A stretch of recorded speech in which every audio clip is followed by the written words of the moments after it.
ದರ್ಶನ್ ಅಷ್ಟೇ Darshan we are very sad. ಯಾಕೆಂದರೆ ಇಬ್ಬರು ಮೇಜರ್ ನಟರು ನಮಗೆ ಇವತ್ತು ಪುನೀತ್ ಹೋಗಿದ್ದು ತುಂಬ ದೊಡ್ಡ ಆಘಾತ ಆಯಿತು ಕನ್ನಡ ಚಿತ್ರರಂಗಕ್ಕೆ. ದರ್ಶನ್ ಇವತ್ತು ಇಲ್ದಿರೋದು ಕೂಡ ತುಂಬ ದೊಡ್ಡ ದೊಡ್ಡ ಪಿಕ್ಚರ್ಗಳಿಗೆ ಒಂದು ದೊಡ್ಡ ಇದಾಗಿದೆ.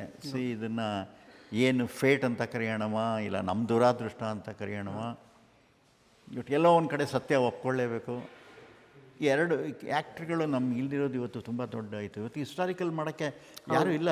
ದರ್ಶನ್ ಥರ ಅಂದರೆ ದೇವರು ಆ ಕೊಟ್ಟಿರೋ ಒಂದು ರೂಪ ಆಕಾರ ಎಲ್ಲ. ಈಗ ನಾನು ಮದಕರಿ ನಾಯಕ 20 ದಿವಸ ಶೂಟಿಂಗ್ ಮಾಡಿದ್ನಲ್ಲ, ಮೋಸ್ಟ್ ಸೂಟಬಲ್. ಈಗ ಒಂದು ಮೈಥಲಾಜಿಕಲ್ ಮಾಡ್ಬೇಕಾದ್ರೆ ದರ್ಶನ್ ಬೇಕು. ಒಂದು ದುರ್ಯೋಧನ ಮಾಡೋಕ್ಕಿನ್ನ ಯಾರೂ ಇಲ್ಲ. ಯಾಕಂದರೆ ಒಂದು ಜನಕ್ಕೆ ಒಂದು ಕಲ್ಪನೆ ಇದೆ, ದುರ್ಯೋಧನ ಹೆಂಗಿರ್ತಾನೆ, ಭೀಮ ಹೆಂಗಿರ್ತಾನೆ ಅಂತ. ಆ ಥರ ಸೂಟ್ ಆಗೋದಕ್ಕೆ the most perfect man was Darshan ಇವತ್ತು.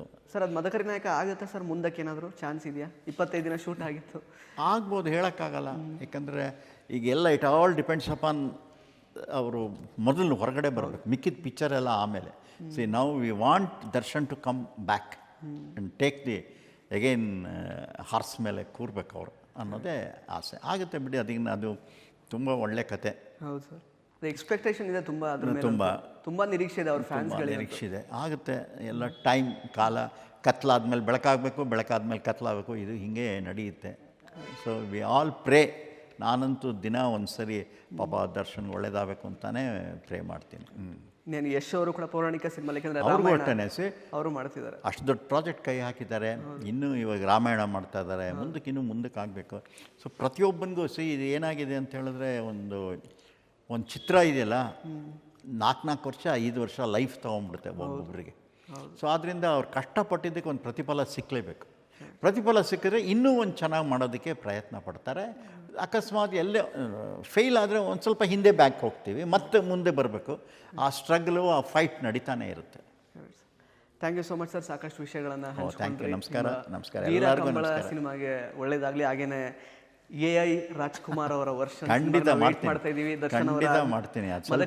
ಈಗ ಅದಕ್ಕೆ ನಾನು ಅಮೇರಿಕಾಗೆ ಹೋಗ್ತಾ ಇದ್ದೀನಿ 4 ತಿಂಗಳು. ಏಪ್ರಿಲ್ ಹೋಗ್ತೀನಿ.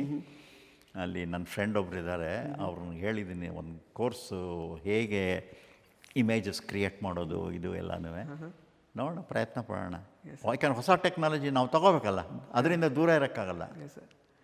ಸರ್, ವಿಶ್ವವಾಣಿ TV ಜೊತೆಗೆ ಮಾತಾಡಿದ್ದು ಹೇಗೆ ಅನ್ನಿಸ್ತು ಸರ್?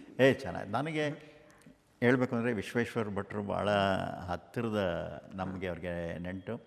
ನಾನು ಒಂದು ಪುಸ್ತಕ ಬರೆದಿದ್ದೆ, ಅಂದರೆ ಪ್ರಜಾವಾಣಿನಲ್ಲಿ ನಂದೊಂದು ಆರ್ಟಿಕಲ್ ಬರ್ತಾಯಿತ್ತು. ಓಕೆ. ಒಂದು ದಿವಸ ಬೆಳಿಗ್ಗೆನೇ ನೋಡ್ತೀನಿ ಫೋನು, ಅವ್ರದ್ದೇ ಫೋನು. ಏನು ಬಾಬು ಇಷ್ಟು ಚೆನ್ನಾಗಿ ಬರೆದಿದ್ದೀರಾ ನೀವು, ಏನು ಎಲ್ಲಿಂದ ಸಿಕ್ತು ಅಂತ. ಇಲ್ಲ ಸರ್, ಬರೀ ಟ್ರೂತ್, ಅದು ನನ್ನ ಎಕ್ಸ್ಪೀರಿಯನ್ಸ್ ಏನಿತ್ತು ಬರೆದಂತ. ಕೊನೆಗೆ ಅದನ್ನು ಪುಸ್ತಕ ಮಾಡಿದೆ, ಅದಕ್ಕೆ ಸ್ಟೇಟ್ ಅವಾರ್ಡ್ ಬಂತು. ಅದರ ಬ್ಲಾಗ್ ಬರ್ಕೊಡ್ಬೇಕಾಗಿತ್ತು, ಭಟ್ರೆ ಬರ್ಕೊಟ್ರು. ಆಮೇಲೆ ನಾನು ವಿಶ್ವೇಶ್ವರ ಭಟ್ರು ಅಂಬರೀಷನ್ ಮನೇಲಿ ಬೇಕಾದಷ್ಟು ಸರಿ ಸಿಕ್ಕಿದಾಗ ಅಂಬರೀಷನ್ಗೆ ಹೇಳ್ತಿದ್ರು, ನಿಂದು ಆಟೋಬಯೋಗ್ರಫಿ ಬರೀಬೇಕಾದ್ರೆ ಬಾಬು ಕೈಲೇ ಬರೆಸ್ಬೇಕು, ನೀವು ಬೇರೆಯವ್ರು ಬರೀಬಾರ್ದು ಅಂತ. ಅದಕ್ಕೆ ಅಂಬರೀಷ, ನನಗೆ ಭಾಳ ಗೊತ್ತು ಸರ್, ಕೆಲವು ವಿಚಾರ ಎಲ್ಲ ನನಗೆ ಗೊತ್ತಿಲ್ಲದಿರೋ ವಿಚಾರ ಎಲ್ಲ ಬಾಬುಗೆ ಗೊತ್ತಿದೆ, ಅದ್ರ ಸೆನ್ಸಾರ್ ನಾನು ಮಾಡಬೇಕು ಅಂತ. ಅಂದರೆ ಅಷ್ಟು ಚೆನ್ನಾಗಿ ನಮ್ಮ ಭಟ್ರ ಸ್ನೇಹಿತರು. ಆಮೇಲೆ ಅವರ ಅದ್ಭುತವಾದ ವ್ಯಕ್ತಿ ಬಿಡಿ. ಅವ್ರ ಪುಸ್ತಕಗಳು, ಇವತ್ತು ಅವರ ಓಡಾಟ, ಅವರ ಅಷ್ಟು ಟ್ರಾವೆಲ್ಲು, ಕರೆಕ್ಟ್, ಅಷ್ಟು ರಿಸರ್ಚು, ಅಷ್ಟು ಹಿಸ್ಟ್ರಿ ಎಲ್ಲ ಗಾಡ್ ಗಿಫ್ಟ್ ಅವೆಲ್ಲ. Thank you so much sir. Thank you sir. Thank you. ಜೊತೆ ಮಾತಾಡಿದ್ದಕ್ಕೆ ಒಳ್ಳೆಯದಾಗಲಿ ಸರ್. ಇಂಟ್ರೆಸ್ಟಿಂಗ್ ಮತ್ತು ಇನ್ಫಾರ್ಮೇಟಿವ್ ವಿಡಿಯೋಗಳನ್ನು ಮಿಸ್ ಮಾಡ್ಕೋಬೇಡಿ. ಈಗಲೇ ಸಬ್ಸ್ಕ್ರೈಬ್ ಮಾಡಿ.